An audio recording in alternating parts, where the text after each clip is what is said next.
Good morning mga idol. Yan, lulutuan naman tayo ng manok. Manok ulam natin. Wala na ibang maisip. Yan, manok idol. Bili ako ng manok, tsaka tukwa. Ketchup, tabis anghang, bawang, sibuyas, kamatis, paminta, lemon. Yan, optional naman yung herbs na dahil yung binili kong herbs na basil, rosemary, tsaka mixed herbs, tsaka oregano. Kung healthy rin naman, masarap yun. Lagyan nyo ng konting asin, tsaka paminta. Ayos yung mga idol. Yung tingnan mo. Yan, luya, bawang, sibuyas, kamatis. Tapos yun sibuyas. Konting lemon yan. Pigaan nyo para masarap. Yan, tukwa pala. Prito ko ng tukwa mga idol. Yan, ito yung nilomit ko na. Inisa ko muna. Tapos pinakati ko yung manok. Lagyan ko pala ng yan, ng asin tsaka konting paminta. Para manot yung lasa niya. Habang ginigisan mo. Habang hindi ko na nilagyan ng tubig yan. Doon ko na pinapakati para maluto siya. Yan, nilagay ko na pala yung mga herbs, yung nabili ko, yung isang buo. Tapos lagyan ko ng dahon ng laurel para manipsip yung amoy doon. At saka yung luya, kunting luya kasi marami ng herbs, marami kasi ingredients lagay natin. Yan mga idol, sibuyas, yun. Kunti-kunti lang naman kasi niluto natin. Yan mga idol, pag naluto na yung manok, ito yung lutong-luto na, ayos na. Yan, pwede niya inord yung tukwa maya-maya. Yan, nilagay ko pa ng lemon tsaka yung star margarine. Yan, kunti lang pinunas ko na para palalong pampasarap, parang pampabango ba, lalong bumango pa. Yan, halo-haloin nyo yan, kalamansi tsaka pagtanggal ng lasa yung lemon. Kung lang lemon, kalamansi lang, ayos na yun. Yun, ito, luto na pala. Yung magluto na manok, ilagay nyo ng ketchup. Halo-haloin nyo na. Just lagyan nyo na lang konting tubig kung tingin nyo na medyo tuyo siya. Kasi hindi naman kasi natin sinabawan pinakati natin yung sabaw ng galing ng manok kasi malangos natin yun Tapos yun na rin na nagluluto sa kanya. Bilis na malutuin kasi yung manok, wala namang problema. Ayan gisa na, tapos haluluin nyo yan sarap niya yung ketchup, yung tamis anghang. Pag naluto na yung manok, yan, i-toppings nyo na yung tukwa. Tapos ilagay ko yung dahon ng sibuyas at kamatis. Yun, ayos na, talo-talo na. Lagyan nyo ng paminta. So uli ng paminta, tapos lagyan nyo ng bawang. Yung garlic bawang pala, tinapix ko. Yan, ayos na. Takpan natin. Okay na. Pagluto na yan. Lagyan ng bawang. Yan, mga idol. Garlic bawang. Sarap. Tingnan, Sarap talaga yan. Malasa. Maparami ang tikim mo dyan. Yan, May ibang luto naman sa manok ko. Yan, Yan, mga idol. Hindi ko na nga nilagyan ng asin yan, Yan, Pwede nyo lagyan asin. Pwede nyo hindi. Lagyan nyo ng bitsin. Optional naman, Pero yan mga idol, ayos na.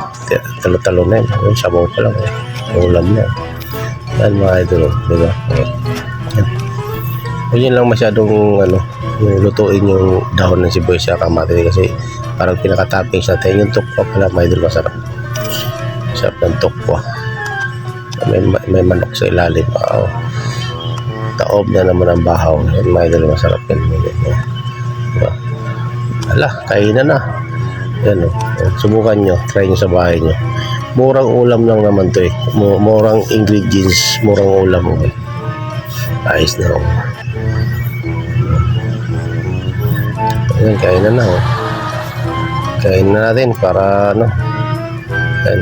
Pero pala ako yung kulay itim na yung pala yung tirap ko kagabi yung bangus pala na may black beans sayang din naman, kinain ko na hindi pa naman panis Yan yung tukwa. Masarap yung tukwa. Lagyan nyo ng parang sarsa. BG yan Yan Naalala ko pala yung kumain ako dun sa kinakainan ako. Nakala ko yung mga menudo. Yung pala yung tukwa. Akala ko karne.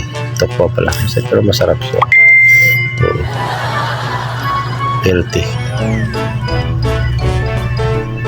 Yan mga idol. Kain tayo, kain. Sarap. Sagisahin nyo lang pagluto na yung manok. Luto na yung manok, matik din. Parang mga a la carte style ba. Panaluto. Hindi mo siya matamis. Matamis na anghang.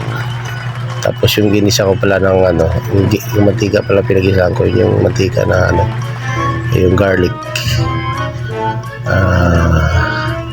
Chili garlic oil pala yung ginawa ko. Yung pinapanggisa ko kasi mas masarap po bango yun. Ang pandagdag aroma din yun sa mga idol.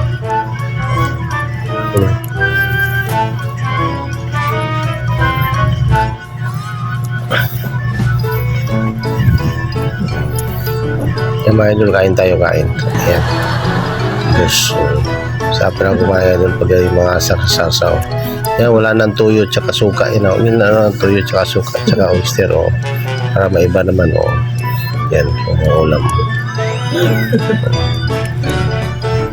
Pero depende naman sa inyo kung anong ilalagay nyo mga idol. Wala na problema yun kung anong gusto nyo. Pero dagdagan nyo ng spice, dagdagan nyo yung sibuyas, dagdagan nyo yung pwede na yung itoppings yung kung walang sibuyas, gulay, daw sibuyas, gulay, kahit anong gulay, kahit anong gulay ilagay nyo. Okay naman, wala namang problema yun. No? Yung mga pichay, o yung mustasa, gusto nyo. Kung gusto nyo mapait-pait, kayo balang. Ay mga idol. Maraming salamat.